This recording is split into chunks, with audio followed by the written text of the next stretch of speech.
Hello everyone, welcome to विश्वास classes. हम लोग नाबार्ड ग्रेड ए 2026 एग्जाम के लिए एग्रीकल्चर एंड रूरल डेवलपमेंट कर रहे हैं। अब तक 17 सेशंस में हम लोगों ने 6 यूनिट्स कवर करे हैं। सेशन 18 है ये हमारा यूनिट नंबर सिलेबस के हिसाब से यूनिट नंबर 8 है, बट हमारे सीक्वेंस में हम इसे यूनिट नंबर 7 कंसिडर करेंगे, क्योंकि बीच में फिशरीज वाली यूनिट मैंने आप लोगों को बोला है कि मैं बाद में करवाऊंगा। यूनिट का नाम है फॉरेस्ट्री। सिलेबस की बात करें तो ये फिशरीज वाला पार्ट जो है ये मैंने आप लोगों को बोला था कि मैं बाद में करवाऊंगा, क्योंकि इसके नोट्स बनाने में मुझे थोड़ा सा ज्यादा टाइम लग रहा है। फॉरेस्ट्री के नोट्स तब तक मैंने रेडी कर लिए हैं, तो हम लोग फॉरेस्ट्री करेंगे। एक चीज है इसमें इसमें एक दिया हुआ है India state of forest report 2021। Latest report जो आई हुई है वो 2023 की रिपोर्ट आई हुई थी, जिसका मुझे पता है। तो अभी जब नोटिफिकेशन आएगा तब अलग से हम इस एक पर्टिकुलर रिपोर्ट को करेंगे।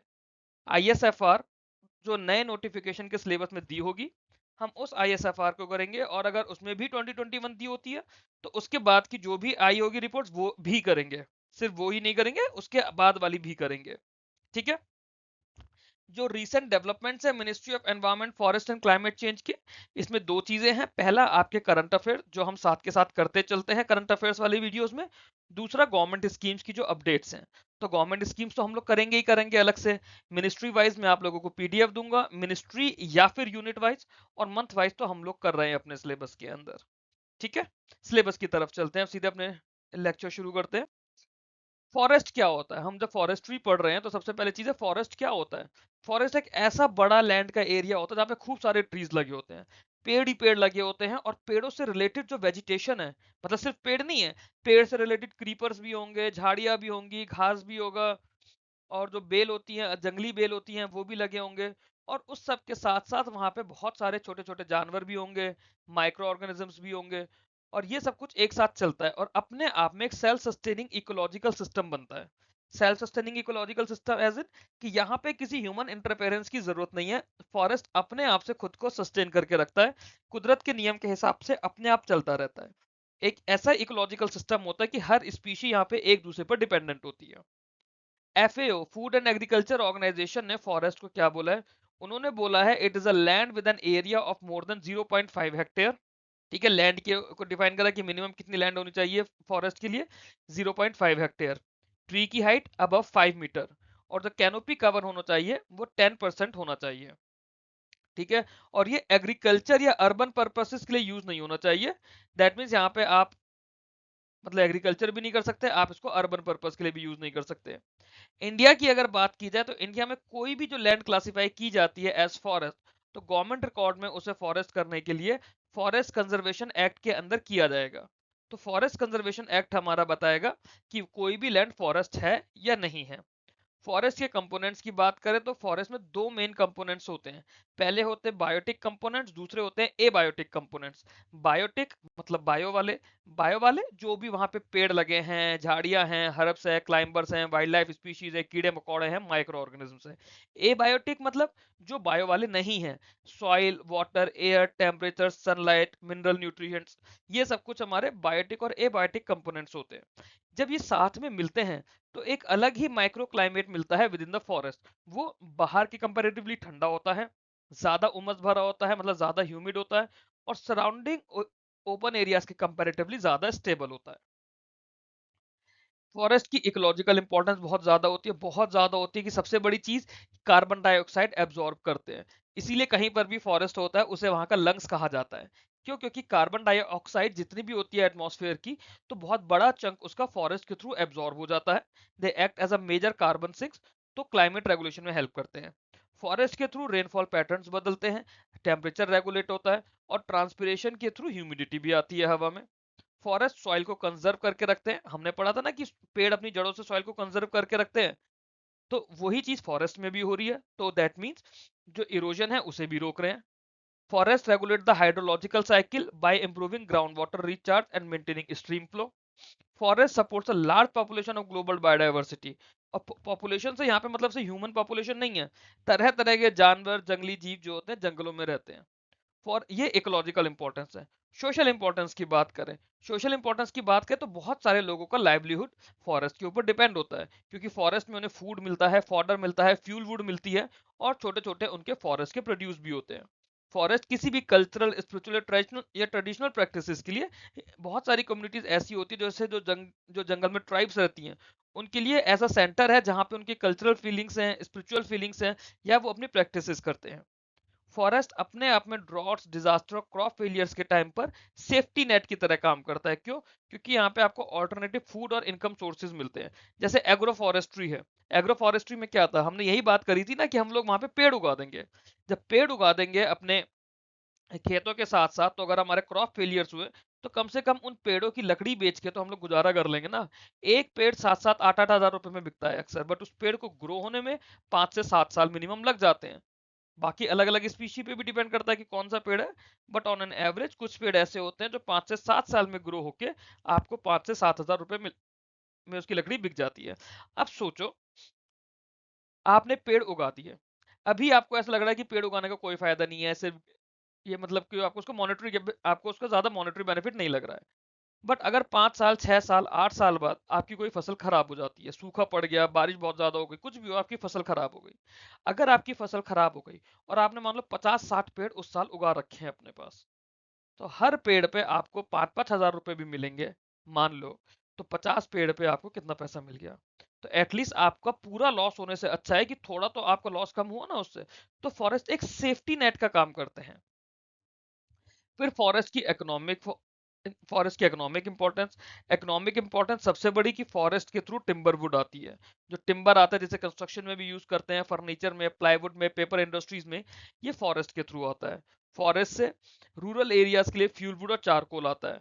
फॉरेस्ट में non timber forest products, NTFP कहते हैं, नॉन टिम्बर फॉरेस्ट प्रोडक्ट, जैसे बैम्बू है, केन है, लाख है, हनी है, रेजिन्स है, गम्स है, मेडिसिनल प्लांट्स है। बहुत सारी चीजें ऐसी हैं जो जंगलों में उगती हैं, जिनका हमें पता नहीं है।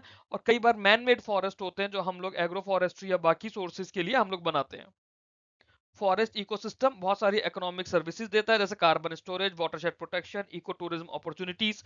अब इको टूरिज्म के लिए आप देखिए कितने ढेर सारे नेशनल पार्क्स हैं, सफारीज हैं, तो वहां लोगों को एम्प्लॉयमेंट भी मिल रहा है, है ना। और ह्यूमंस को भी एक जंगल में जाने का, जंगल को देखने का एक वो मिलता है। जब नए नए बच्चे देखेंगे उस चीज को, तो उनको भी लगेगा कि हाँ, पेड़ होने चाहिए, फॉरेस्ट को प्रोटेक्ट करके रखना चाहिए। तो इस तरह से मल्टीपल इंपॉर्टेंस है, मल्टीपल वे में। फॉरेस्ट्री क्या होती है? अब हमारा सिलेबस का टॉपिक है फॉरेस्ट्री। तो फॉरेस्ट्री वो साइंस, आर्ट या प्रैक्टिस है जिसमें हम फॉरेस्ट को मैनेज करते हैं। फॉरेस्ट को हमें मैनेज क्यों करना है? ताकि हमें सस्टेन यील्ड मिले, गुड्स एंड सर्विसेज की, इकोलॉजिकल बैलेंस बना रहे और सोशल वेलफेयर रहे। इसमें वो सभी एक्टिविटीज हैं, जैसे कि फॉरेस्ट को एस्टेब्लिश करना, प्रोटेक्ट करना, मैनेज कंजर्व करना और फॉरेस्ट को यूटिलाइज करना। ऑब्जेक्टिव्स क्या होते हैं फॉरेस्ट्री के? इकोलॉजिकल स्टेबिलिटी को मेंटेन करना by conserving soil, water, biodiversity and climate. Sustainable production देखना, टिम्बर का, फ्यूलवुड का, नॉन टिम्बर फॉरेस्ट प्रोडक्ट्स का। लोकल और ट्राइबल कम्युनिटीज को सपोर्ट करना। ये सब चीजें फॉरेस्ट्री के बेनिफिट्स है, क्योंकि आप जंगल बचाओगे तो ये सब काम उसमें आएंगे। By promoting employment and livelihood opportunities, to rehabilitate degraded land through afforestation and ecological restoration. Branches forest में बहुत सारी होती है, जैसे सिल्वीकल्चर होता है, फॉरेस्ट मेंसुरेशन होता है, मैनेजमेंट होता है, प्रोटेक्शन है, इकोनॉमिक्स है, सोशल फॉरेस्ट्री है, एग्रो फॉरेस्ट्री है। सिल्वीकल्चर क्या होता है? सिल्वीकल्चर होता है कि जो हमारे फॉरेस्ट के क्रॉप्स हैं। तो सिल्वीकल्चर होता है कि जो भी हमारे फॉरेस्ट का एस्टेब्लिशमेंट है, रीजनरेशन है या टेंडिंग है फॉरेस्ट क्रॉप्स की, फॉरेस्ट के जो क्रॉप्स हैं उसका जो भी कुछ हो रहा है, वो हमारा सिल्वीकल्चर कहलाता है। फॉरेस्ट मेंसुरेशन होता है measurement of tree dimensions, volume, growth and yield. तो फॉरेस्ट में जो ट्रीज हैं उनकी डायमेंशंस को मेजर करना, वॉल्यूम मेजर करना, उनकी ग्रोथ देखना, उनकी यील्ड देखना, वो फॉरेस्ट मेंसुरेशन का काम है। फॉरेस्ट मैनेजमेंट की बात करें, तो फॉरेस्ट मैनेजमेंट के अंदर होता है focuses on planning and regulating forest operation through working plans. Forest protection के अंदर होता है कि फॉरेस्ट को हम लोग फायर के अगेंस्ट, पेस्ट के अगेंस्ट, डिजीज, इलीगल फेलिंग और ग्रेजिंग के अगेंस्ट में प्रोटेक्ट करके रखते हैं। फॉरेस्ट इकोनॉमिक्स होती है, it deals with the valuation of forest resources and economic planning. Social forestry के अंदर क्या होता है कि जो नॉन फॉरेस्ट लैंड होती है ना, वहां पे लोग मिल के एक दूसरे के साथ पेड़ लगाते हैं, जैसे हमारी प्रधानमंत्री जी की अपील थी, एक पेड़ माँ के नाम। तो वो एक तरह की सोशल फॉरेस्ट्री अपील हो गई। एग्रो फॉरेस्ट्री, आप में से जिन भी लोगों के खेत हैं, जो लोग गांव में रहते हैं या जिनके गांव हैं, रिलेटिव्स में जिनके गांव हैं, उन लोगों को आइडिया होगा कि क्रॉप्स और लाइव स्टॉक के साथ साथ पेड़ लगाए जाते हैं। हमने पीछे पढ़ा भी है, क्रॉप्स और लाइव स्टॉक के साथ साथ पेड़ लगाए जाते हैं ताकि प्रोडक्टिविटी बढ़े, सस्टेनेबिलिटी बढ़े। अब इंडिया में जो क्लासिफिकेशन है फॉरेस्ट का, मैं यहाँ पे आपको ब्रीफली बता रहा हूँ, आगे मैंने ये चीज डिटेल में ऑलरेडी कराई हुई है। जैसे ट्रॉपिकल एवरग्रीन फॉरेस्ट होते हैं, ट्रॉपिकल सेमी एवरग्रीन फॉरेस्ट होते हैं, डेसिडियस फॉरेस्ट होते हैं जो अपने आप में मॉइस्ट और ड्राई डेसिडियस टाइप के होते हैं, ट्रॉपिकल थॉर्न फॉरेस्ट होते हैं, mountain forest, littoral and swamp और मैंग्रोव। जितने भी फॉरेस्ट है ना, ये आपके बारिश पे डिपेंड करता है कि बारिश कहाँ पर कितनी ज्यादा है। तो हमें हर फॉरेस्ट को किस तरह से पढ़ना है, हर फॉरेस्ट को पहले तो हम रेनफॉल क्लासिफिकेशन देखेंगे, रेनफॉल क्लासिफिकेशन के बाद हम वहां के मेजर ट्रीज देखेंगे, हम देखेंगे इंडिया में कौन सी मेजर स्टेट्स है जहां पर ये फॉरेस्ट पाए जाते हैं। ठीक है, आगे चलते हैं। अब इसमें सबसे पहले हम लोग ट्रॉपिकल एवरग्रीन फॉरेस्ट के बारे में पढ़ते हैं। इन्हें ट्रॉपिकल वेट एवरग्रीन भी बोला जाता है और रेन फॉरेस्ट भी बोला जाता है। रेन फॉरेस्ट क्यों? क्योंकि यहाँ पे एनुअल रेनफॉल जो है वो 200 सेंटीमीटर से ज्यादा होती है, कभी कभी वो 250 सेंटीमीटर तक भी पहुंच जाती है। ह्यूमिडिटी बहुत ज्यादा होती है, 80% से ज्यादा ह्यूमिडिटी है, और टेम्परेचर 25 से 27 डिग्री सेल्सियस के आसपास रहता है। बहुत छोटा सा या फिर नो ड्राई सीजन यहाँ पर रहता है। तो ये पूरे साल हरे रहते हैं, हरियाली पूरे साल यहाँ पर रहती है, इसीलिए एवरग्रीन वर्ड यूज किया गया है। कॉन्टिन्यूस लीफ फॉल होता है, रिन्यूअल होता रहता है, बट कोई मास शेडिंग नहीं आती। मतलब जैसे पतझड़ के मौसम में पेड़ अपने पत्ते छोड़ देते हैं, वो यहाँ पर नहीं होता। अब एक बार ऐसे ही सोचो, इंडिया में ऐसी कौन सी जगह जहां बहुत ज्यादा बारिश होती है ना? डेंस मल्टीलेयर्ड कैनोपी होती है, जो पेड़ होते हैं वो 40 से 60 मीटर तक की हाइट पर जा पाते हैं। ठीक, यहाँ पे एफिफाइट्स होते हैं, क्लाइंबर्स होते हैं, लियानास होते हैं, बैम्बूज होते हैं। ये वो पेड़ हैं जो यहाँ पे एडिशनली होते हैं। स्पार्स ग्राउंड वेजिटेशन होती है यहाँ पे, क्योंकि शेड बहुत ज्यादा होता है। वेरी हाई बायोडाइवर्सिटी, और ये बायोडाइवर्सिटी हॉटस्पॉट्स होते हैं।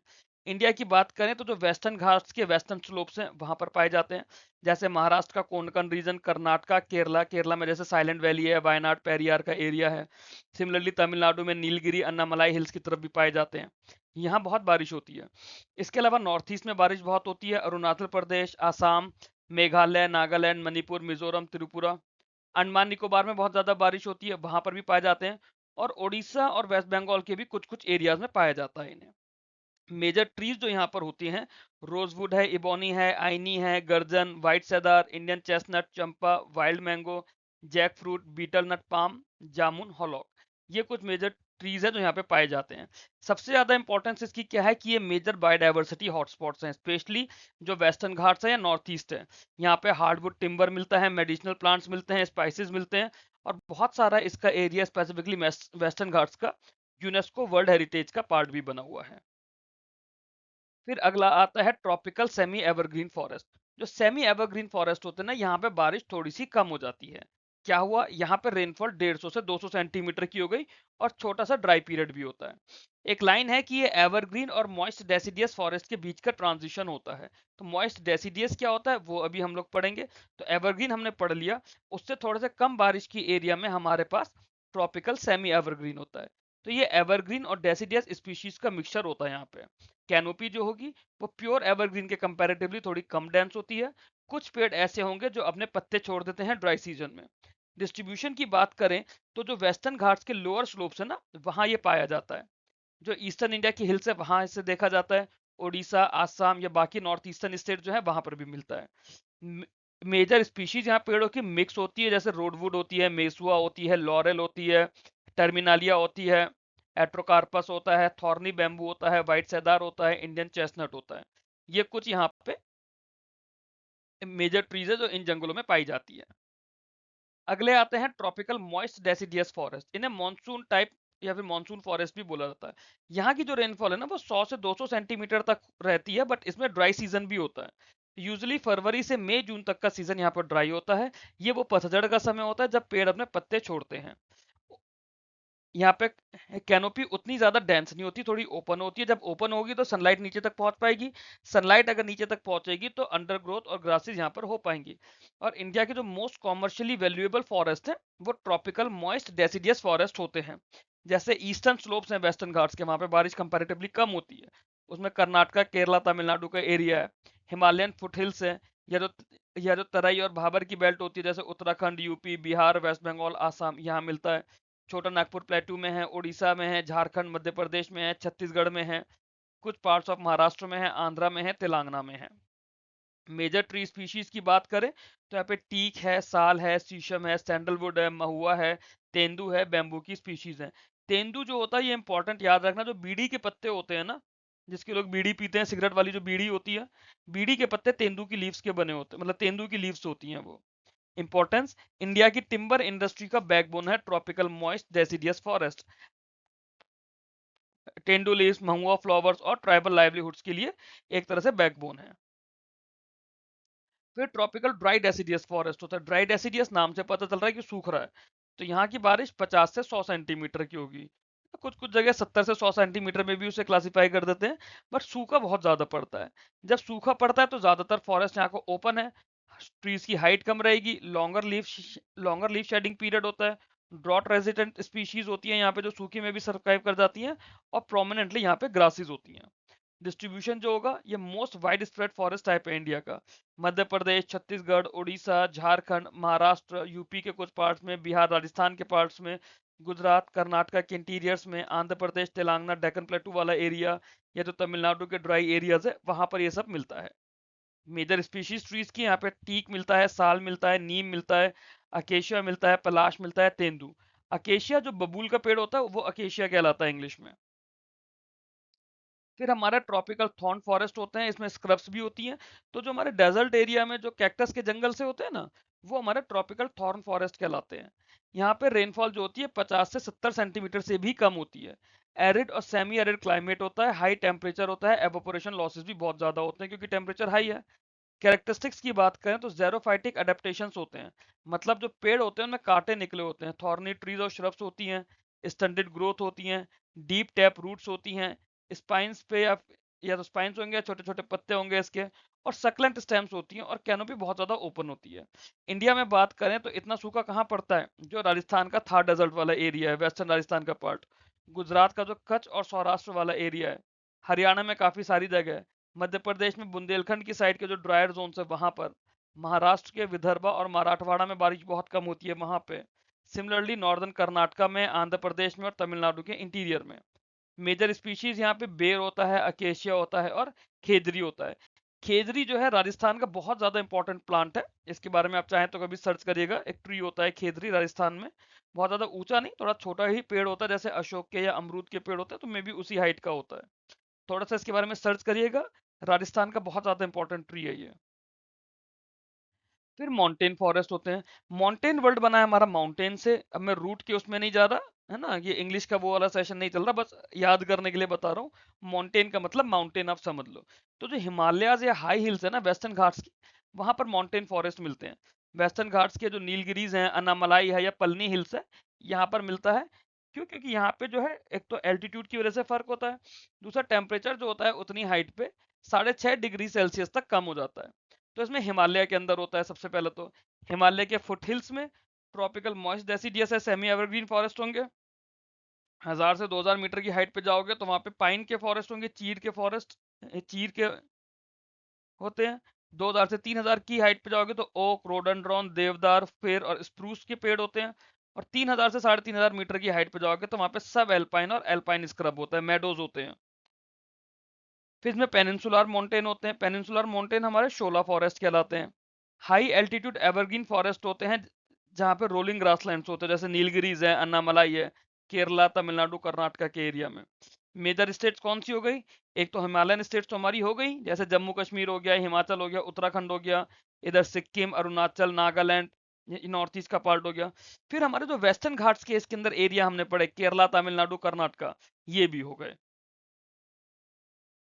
लिटोरल या स्वैम्प फॉरेस्ट, लिटोरल और स्वैम्प फॉरेस्ट क्या होता है, जो दलदली से एरियाज होते हैं ना, जैसे जहाँ पे डेल्टास बनती है, वहां बहुत दलदली सा हो जाता है, वो लिटोरल या स्वैम्प फॉरेस्ट कहलाते हैं। ये वेटलैंड्स फॉरेस्ट होते हैं जो कि मार्शी वाटरलॉक्ड रीजन्स में होते हैं, along the river banks, delta, back waters या कोस्टल जोन्स में। अब इनके अंदर क्या होता है, ये पीरियडिक से लेके परमानेंट इडेंटेशन को अडेप्ट कर लेते हैं। ट्रीज जो होते हैं कई बार वो वाटर लॉक्ड सॉइल्स के लिए खुद को अडेप्ट कर लेते हैं, जैसे केरला के बैक वाटर्स में, उड़ीसा में जो चिल्का लेक का एरिया है उधर की तरफ है, कुछ पार्ट्स असम का, वेस्ट बंगाल का भी है जहाँ पे डेल्टा का या उनका ट्रांजिशनल जोन्स होता है। सिमिलरली गुजरात और राजस्थान में कुछ सैलीन कोस्ट है, वहां पर भी हैं। अंडमान एंड निकोबार आइलैंड में है। अब इसमें जो पेड़ों की स्पीशीज होती है वो सैलिनिटी के हिसाब से, मतलब पानी कितना खारा है उसके हिसाब से जो पेड़ अडेप्ट कर रहे हैं वो यहाँ पे सरवाइव कर रहे हैं। जैसे इसमें वेटलैंड अडेप्टेड ट्रीज होती हैं, रीड्स होती हैं, और ट्रांजिशन जोन के अंदर कुछ मैंग्रोव स्पीशीज भी होती हैं। मैंग्रोव के फॉरेस्ट सबसे ज्यादा बड़े कहाँ पर हैं इंडिया में? जो सुंदरबंस हैं। ये जो फॉरेस्ट होते हैं ये बहुत ज्यादा एक्वेटिक और एवियन बायोडाइवर्सिटी को सपोर्ट भी करते हैं। फिर हमारे मैंग्रोव फॉरेस्ट कहलाते हैं। मैंग्रोव फॉरेस्ट जो होते हैं, जो जो मतलब प्रॉपरली मैंग्रोव फॉरेस्ट है, वो हमारा टाइडल फॉरेस्ट के नाम से भी जाना जाता है।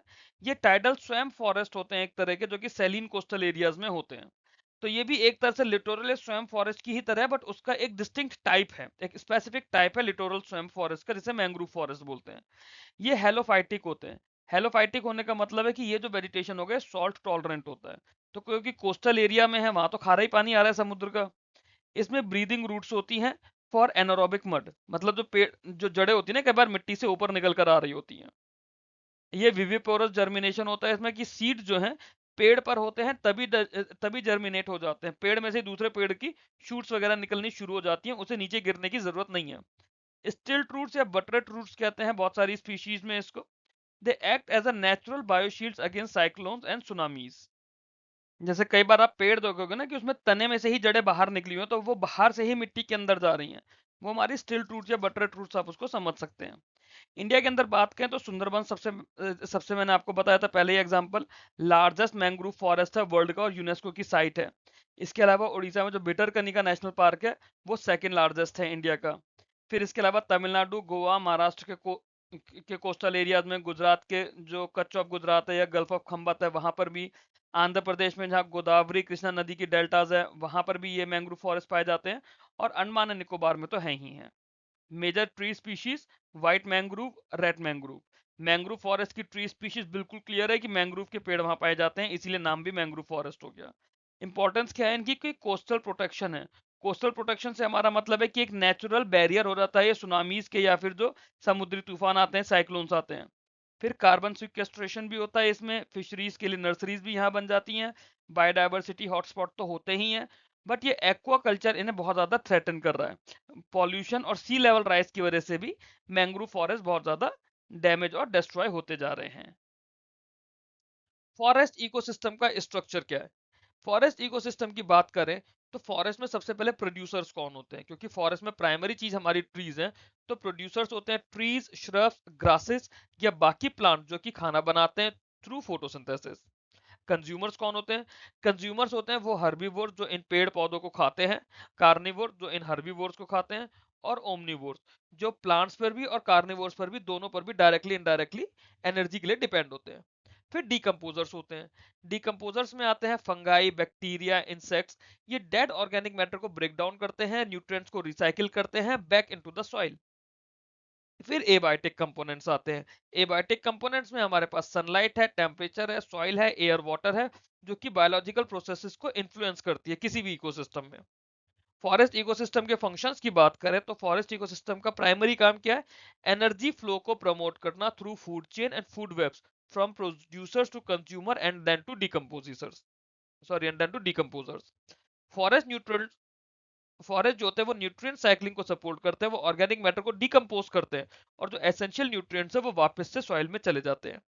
फॉरेस्ट इकोलॉजिकल सक्सेशन में बहुत इंपॉर्टेंट रोल प्ले करता है, by enabling gradual changes from pioneer vegetation to climax communities. Forest help maintain environmental stability by regulating climate, conserving water and supporting biodiversity. ये हो गए फंक्शंस ऑफ फॉरेस्ट इकोसिस्टम। फिर forest regenerate कैसे होते हैं? भाई फॉरेस्ट में आपने क्या करा, आपने लकड़ी के लिए पेड़ काटा या तरह तरह से आपने पेड़ काटा, तो फॉरेस्ट के अंदर तो ऐसा हो ही रहा है ना कि आपका कि मतलब पेड़ कटते जा रहे हैं, तो उन्हें ग्रो भी तो होना पड़ेगा, वरना जंगल तो खत्म हो जाएंगे। हो भी रहे हैं। तो फॉरेस्ट रीजनरेशन की बात करें तो फॉरेस्ट रीजनरेशन दो तरह से होता है, एक नेचुरल, एक आर्टिफिशियल। नेचुरल रीजनरेशन के अंदर क्या होता है? जो नेचुरल सीड फॉल होता है जंगल के अंदर वो ऑटोमेटिकली होता है। ठीक है। Natural regeneration occurs through natural seed fall, copy shoots, root suckers और existing advanced growth present in the forest। ये इकोलॉजिकली सुपीरियर होता है क्योंकि इसमें जेनेटिक डाइवर्सिटी प्रिजर्व रहती है और नेचुरल फॉरेस्ट कंपोजिशन रहता है। सक्सेसफुल नेचुरल रीजनरेशन को फेवरेबल कंडीशन चाहिए होती है, जैसे adequate light, soil moisture, fertile soil और ग्रेजिंग एंड फायर से प्रोटेक्शन।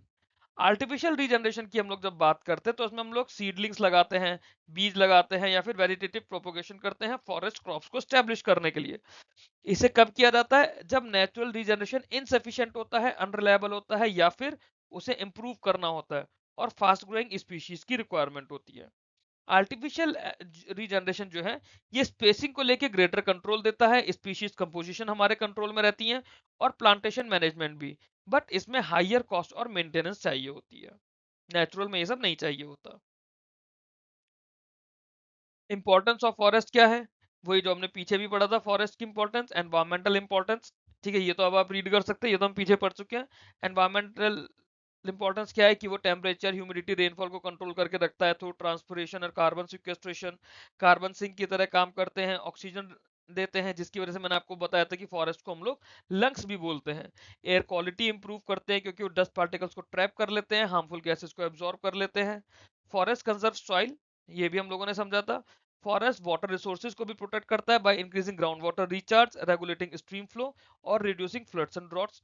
फॉरेस्ट हैबिटेट देता है डाइवर्स प्लांट्स और एनिमल स्पीशीज के लिए, तो बायोडाइवर्सिटी को भी कंजर्व करता है, इकोलॉजिकल बैलेंस बना रहता है। और फॉरेस्ट हाइड्रोलॉजिकल साइकिल को भी मेंटेन करता है bye regulating evaporation, transpiration and precipitation. Economic importance क्या थी कि फॉरेस्ट टिम्बर वुड देता है, फ्यूल वुड देता है, बैम्बू देता है, पल्प वुड देता है और बाकी रॉक मटेरियल देता है जो कि कंस्ट्रक्शन के लिए, पेपर के लिए, फर्नीचर या रिलेटेड इंडस्ट्रीज के लिए चाहिए। इसके अलावा फॉरेस्ट में एनटीएफपीज हैं। एनटीएफपी होते हैं नॉन टिम्बर फॉरेस्ट प्रोडक्ट्स, जैसे मेडिसिनल प्लांट्स, गम, रेजिन्स, लाख, हनी, बैम्बू, केन या फिर और बहुत सारे essential oils. Forest based industries हैं जो कि एम्प्लॉयमेंट अपॉर्चुनिटीज भी जनरेट करती हैं, फिर चाहे वो हैंडीक्राफ्ट हुआ, फर्नीचर हुआ, पेपर मैन्युफैक्चरिंग हुआ या इवन टूरिज्म हुआ। इको टूरिज्म है, वाइल्ड लाइफ टूरिज्म है, रिक्रिएशनल एक्टिविटीज होती हैं फॉरेस्ट के अंदर जो कि लोकल और नेशनल इकोनॉमी को फर्दर ग्रो करने के काम आती हैं। सोशल इंपॉर्टेंस ये होती है कि फॉरेस्ट में आपको फूड मिल रहा है, फ्यूल वुड, फॉडर, मेडिसिन और डेली नेसेसिटीज की बहुत सारी चीजें जो कि बहुत सारे रूरल और ट्राइबल हाउस होल्ड इस पर डिपेंड करते हैं। ये कल्चरल, रिलीजियस और ट्रेडिशनल हेरिटेज को प्रिजर्व करके रखता है, स्पेशली जो वहाँ की लोकल ट्राइबल्स कम्युनिटीज होती हैं। फॉरेस्ट ट्रेडिशनल नॉलेज सिस्टम को, जैसे कि मेडिसिनल प्लांट्स हो गए, सस्टेनेबल रिसोर्स यूज हो गया, उसको सपोर्ट करता है। ह्यूमन वेलबींग को भी सपोर्ट करता है by providing clean air, recreational spaces और मेंटल हेल्थ बेनिफिट्स। और फॉरेस्ट मैंने जैसे कि बताया था सेफ्टी नेट की तरह काम करते हैं ड्रॉट्स, फ्लड और फेमीन्स के टाइम पर। फॉरेस्ट को थ्रेट्स क्या है? सबसे पहले है एंथ्रोपोजेनिक थ्रेट्स। एंथ्रोपोजेनिक थ्रेट्स जो होते हैं ह्यूमन इंड्यूस थ्रेट्स होते हैं, जैसे डिफॉरेस्टेशन। एग्रीकल्चर लैंड बढ़ाने के लिए डिफॉरेस्टेशन करते हैं। अर्बनाइजेशन, अर्बनाइजेशन में क्या है कि जंगल काट के शहर बसाए जा रहे हैं। माइनिंग हो रही है, जंगल के अंदर माइनिंग करके जो मिनरल्स है, न्यूट्रिएंट्स है, वो निकाले जा रहे हैं। इंडस्ट्रीज डेवलप कर रही है तो वो जंगल काट के उनके लिए जगह आ रही है। रोड्स निकाल रहे हैं, जंगल काट के हाईवे निकाल दिया और इंफ्रास्ट्रक्चर इस तरह का। तो इससे क्या हो रहा है, फॉरेस्ट कवर का लॉस हमारा बढ़ता जा रहा है। फिर इलीगल लॉगिंग और इनडिस्क्रिमिनेट हार्वेस्टिंग होती है। तो उससे क्या होता है, जो वैल्यूएबल टिम्बर स्पीशीज है ना, लोग उसे काटने लग जाते हैं और फॉरेस्ट इकोसिस्टम डिग्रेड होने लगता है। फिर शिफ्टिंग कल्टीवेशन, ओवरग्रेजिंग और एनक्रोचमेंट, इसकी वजह से भी फॉरेस्ट के फ्रेगमेंटेशन हो रहे हैं, हैबिटेट डिस्ट्रक्ट हो रहे हैं, सॉइल डिग्रेडेशन हो रहा है। फॉरेस्ट फायर होती है कई बार ह्यूमन नेग्लिजेंस की वजह से या ऐसी डेलिब्रेट एक्टिविटीज की वजह से, ताकि वेजिटेशन, वाइल्ड लाइफ हैबिट्स और सॉइल न्यूट्रिएंट्स वहां के खत्म हो जाए। और unsustainable extraction on fuel wood है, मेडिसिनल प्लांट्स है, अदर फॉरेस्ट प्रोडक्ट जो प्रोडक्ट्स हैं। तो उसमें क्या होता है, जो रीजनरेटिव कैपेसिटी है वो कम होने लगती है। पॉल्यूशन आता है इंडस्ट्रीज के थ्रू, माइनिंग के थ्रू, अर्बन डेवलपमेंट के थ्रू, वो फॉरेस्ट की हेल्थ और वहाँ की बायोडाइवर्सिटी को अफेक्ट करता है। फिर एलियन स्पीशीज आती हैं। एलियन स्पीशीज से मतलब है कि जो वहाँ की नेटिव वेजिटेशन नहीं है, तो उससे इकोलॉजिकल इम्बैलेंस होता है और बायोडाइवर्सिटी लॉस होता है। एक छोटा सा एग्जांपल समझिए। पहले जो पुराने एरियाज हैं, आप कभी वहां पर जाएंगे तो वहां आप देखेंगे वहां बड़े बड़े पेड़ लगे होते हैं। कोई नीम का पेड़ लगा है, कोई आम का पेड़ लगा है, जामुन का पेड़ लगा है, गूलर का पेड़ लगा है। वो पेड़ लगे तो बहुत ज्यादा छाया देते थे, फैलते थे। अब जहाँ पे भी नया डेवलपमेंट हो रहा है वहां पर क्या लगता है, अब वहां पर शो वाले प्लांट लग रहे हैं, जैसे सुपारी के पेड़ लग रहे हैं, खजूर के पेड़ लग रहे हैं, पाम ट्रीज लग रहे हैं। ये आपको शो तो देंगे बट ये शेड नहीं प्रोवाइड करते हैं, ये फॉरेस्ट का प्रॉपर रोल प्ले नहीं करते हैं। तो ये एक तरह से एलियन स्पीशीज जो आ गए, इन्होंने नेटिव वेजिटेशन को आउट कम्पीट कर दिया। नेचुरल थ्रेट्स, अब नेचुरल थ्रेट्स क्या होते हैं? Cyclones, floods, droughts, landslides, earthquakes या बाकी कोई और नेचुरल डिजास्टर जो फॉरेस्ट इकोसिस्टम को डैमेज करते हैं। फिर कई बार इंसेक्ट आते हैं, जैसे पेस्ट या फंगल डिजीज लग गई, जिससे जो हमारे इकोलॉजिकली और इकोनॉमिकली इंपॉर्टेंट ट्रीज थे उनके अंदर मोर्टेलिटी बढ़ गई। फिर क्लाइमेट चेंज की वजह से टेम्परेचर रेनफॉल पैटर्न ऑल्टर हो जाते हैं, जिससे फॉरेस्ट का स्ट्रेस बढ़ता है और इकोसिस्टम रेजिलियंस हमारा कम होने लगता है। राइजिंग टेम्परेचर से क्या होता है, जो जंगल में आग लगती है वो फैलने लगती है, ज्यादा आग लगती है, फ्रीक्वेंसी बढ़ जाती है, इंटेंसिटी बढ़ जाती है, तो उसमें भी फॉरेस्ट को वो एक नेचुरल थ्रेट हो जाता है। फिर चेंजेस इन क्लाइमेट जो होते हैं उसकी वजह से जो प्लांट्स एनिमल स्पीशीज है वो माइग्रेट करने लगती हैं, तो उसमें इकोलॉजिकल बैलेंस भी डिसरप्ट होने लगता है। एक्सट्रीम वेदर इवेंट्स की वजह से फॉरेस्ट की प्रोडक्टिविटी कम होती है और फॉरेस्ट इकोसिस्टम में वल्नरेबिलिटी बढ़ती है। तो ये तो आप लोगों को रीड करना है बहुत ज्यादा, इसके अंदर कॉन्सेप्चुअल नहीं है। बाकी मैं कोशिश कर रहा हूँ बेस्ट पॉसिबल वे में आपको ये चीजें एक्सप्लेन कर पाऊँ। बट अगर आप कहीं पर भी सोचो कि सिर्फ इंग्लिश टू हिंदी ट्रांसलेट करना है तो वो टीचिंग नहीं है। That is not my way of teaching. Forest conservation strategies, हमारे पास दो मेजर स्ट्रेटजीज होती है, एक इन सीटू कंजर्वेशन होता है, एक एक्स सीटू कंजर्वेशन होता है। इन सीटू कंजर्वेशन की बात करें तो जो भी हमारे प्लांट्स एनिमल या जेनेटिक रिसोर्सेज हैं उन्हें उनके नेचुरल हैबिटेट के अंदर ही हम लोग प्रोटेक्ट करने की बात करते हैं। जैसे हमारी बायोस्फीयर रिजर्व बनती है, नेशनल पार्क्स बनते हैं, वाइल्ड लाइफ सेंचुरीज बनती हैं, तो यहाँ पर क्या है, बायोडाइवर्सिटी को उनके नेचुरल वे में ही प्रोटेक्ट किया जा रहा है। इन सीटू कंजर्वेशन के अंदर जो नेचुरल इकोसिस्टम है वो प्रिजर्व किया जा रहा है, इकोलॉजिकल प्रोसेसेस को प्रिजर्व किया जा रहा है अलॉन्ग विद द स्पीशीज जो वहां पे ग्रो हो रही हैं या जो उन पर डिपेंडेंट है। Sacred groves, community forest, indigenous conservation practices, ये कुछ चीजें हैं जो इंपॉर्टेंट रोल प्ले करती है लोकल बायोडाइवर्सिटी प्रोटेक्ट करने के लिए। कॉन्टिन्यूस मॉनिटरिंग या हैबिटेट मैनेजमेंट के थ्रू हम लोग हेल्दी और रेजिलियंट फॉरेस्ट इकोसिस्टम बना सकते हैं। ये दोनों चीजें बहुत इंपॉर्टेंट है, कॉन्टिन्यूस मॉनिटरिंग भी और हैबिटेट मैनेजमेंट भी। फिर एक्स सीटू कंजर्वेशन होता है। एक्स सीटू कंजर्वेशन की बात करें तो it protects endangered species outside there natural habitats. अब वो बॉटेनिकल गार्डन्स के थ्रू भी होता है, सीड बैंक्स के थ्रू भी होता है, एर्बोरेटा के थ्रू भी होता है, जीन बैंक्स के थ्रू भी होता है। इसमें हम लोग जो एडवांस टेक्नोलॉजीज होती है ना, जैसे टिश्यू कल्चर हुआ, क्रायो प्रिजर्वेशन हुआ, माइक्रो प्रोपोगेशन हुआ, ये सब चीजें यूज की जाती हैं ताकि हम लोग जो कुछ रेयर या फिर थ्रेटन प्लांट स्पीशीज हैं उन्हें प्रोटेक्ट कर पाए। एक्सीटू के अंदर क्या होता है, सर्वाइवल ऑफ स्पीशी को इंश्योर किया जाता है that can not be effectively protected in the wild. फिर इसमें जेनेटिक मटेरियल को भी कंजर्व करके रखा जाता है जिसकी थ्रू साइंटिफिक रिसर्च होती है, ब्रीडिंग प्रोग्राम्स होते हैं, स्पीशीज को इंप्रूव करने की बात की जाती है। और एग्रीकल्चर के अंदर अगर आप देखो तो टाइम एंड टाइम आप हर महीने देखोगे कोई ना कोई नई स्पीशी या फिर पुरानी स्पीशी को आप बोले तो ऑल्टर भी कर रहे हैं या फिर आप एडवांस स्पीशी बना रहे हैं ब्रीडिंग प्रोग्राम्स के through. Ex situ conservation facilitates future reintroduction and restoration of species into their natural habitats. फिर सस्टेनेबल फॉरेस्ट मैनेजमेंट होता है। सस्टेनेबल फॉरेस्ट मैनेजमेंट क्या होता है, सस्टेनेबल फॉरेस्ट मैनेजमेंट एंश्योर्स की जो बैलेंस यूटिलाइजेशन रहेगा फॉरेस्ट रिसोर्सेज का while maintaining ecological stability and biodiversity. तो इकोलॉजिकल स्टेबिलिटी और बायोडाइवर्सिटी को मेंटेन करते हुए बैलेंस यूटिलाइजेशन रहेगा फॉरेस्ट रिसोर्सेज का। इसमें साइंटिफिक हार्वेस्टिंग प्रैक्टिसेस होती हैं तो दे maintain continuous forest productivity without degrading natural ecosystem. Controlled grazing रखना है, रेगुलेटेड एक्सट्रैक्शन रखना है, एफॉरेस्टेशन करना है, रिफॉरेस्टेशन करना है ताकि long term forest health maintain रहे। Fire prevention, pest management, regular monitoring, इस सबसे फॉरेस्ट डिग्रेडेशन रिड्यूस होता है और रेजिलियंस बढ़ता है। कम्युनिटी पार्टिसिपेशन भी इसमें जरूरी होते हैं through joint forest management and participatory governance, उससे भी हमारा सस्टेनेबल फॉरेस्ट कंजर्वेशन स्ट्रेंथन होता है। सर्टिफिकेशन है जैसे एफएससी होता है हमारा फॉरेस्ट स्टीवर्डशिप काउंसिल, या पीईएफसी होता है programme for the endorsement of forest certification. तो दोनों सर्टिफिकेशन इंपॉर्टेंट है एग्जाम पॉइंट ऑफ व्यू के लिए, ये एमसीक्यूज के लिए भी जरूरी है। एफएससी क्या होता है, फॉरेस्ट स्टीवर्डशिप काउंसिल। पीईएफसी क्या होता है, programme for the endorsement of forest certification. ये रिस्पॉन्सिबल फॉरेस्ट मैनेजमेंट और ट्रेसेबिलिटी ऑफ फॉरेस्ट प्रोडक्ट्स को इंश्योर करते हैं। सस्टेनेबल फॉरेस्ट मैनेजमेंट जो होगा it supports climate change mitigation by enhancing carbon sequestration और बाय कंजर्विंग इकोसिस्टम सर्विसेज। ठीक, आगे चलते हैं। इस वीडियो के अंदर इतना ही रहेगा, इसके बाद वाले वीडियो से हम लोग सिल्वीकल्चर का टॉपिक और कॉन्सेप्ट शुरू करेंगे। यहाँ से ऑब्जेक्टिव क्वेश्चंस तो आपके बनेंगे ही बनेंगे, साथ में डिस्क्रिप्टिव क्वेश्चंस बनने के भी बहुत ज्यादा चांसेस होते हैं। जब हम लोग एमसीक्यूज की प्रैक्टिस करेंगे तब देखेंगे किस तरह के ऑब्जेक्टिव या किस तरह के डिस्क्रिप्टिव क्वेश्चंस आते हैं। ये मेरा टेलीग्राम का चैनल है नाबार्ड ग्रेड ए के लिए, नाबार्ड GRA, और नाबार्ड ग्रेड ए आप पूरा इस तरह से डाल के सर्च करेंगे तो आप लोगों को टेलीग्राम का ग्रुप मिलेगा जहाँ पे नाबार्ड रिलेटेड सारा डिस्कशन है। ये मेरा मेन चैनल है विश्वास क्लासेस का, इसे भी आप लोग ज्वाइन कर लीजिए। यहाँ पे सारा study material quants, reasoning, computers, general awareness, government schemes और नाबार्ड की। इसके अलावा बाकी भी जो सब्जेक्ट्स मैं कराता हूँ अलग अलग एग्जाम्स के लिए, वो सब कुछ आपको यहाँ चैनल पर अवेलेबल रहेगा। Thanks for watching this video. Keep learning, keep growing.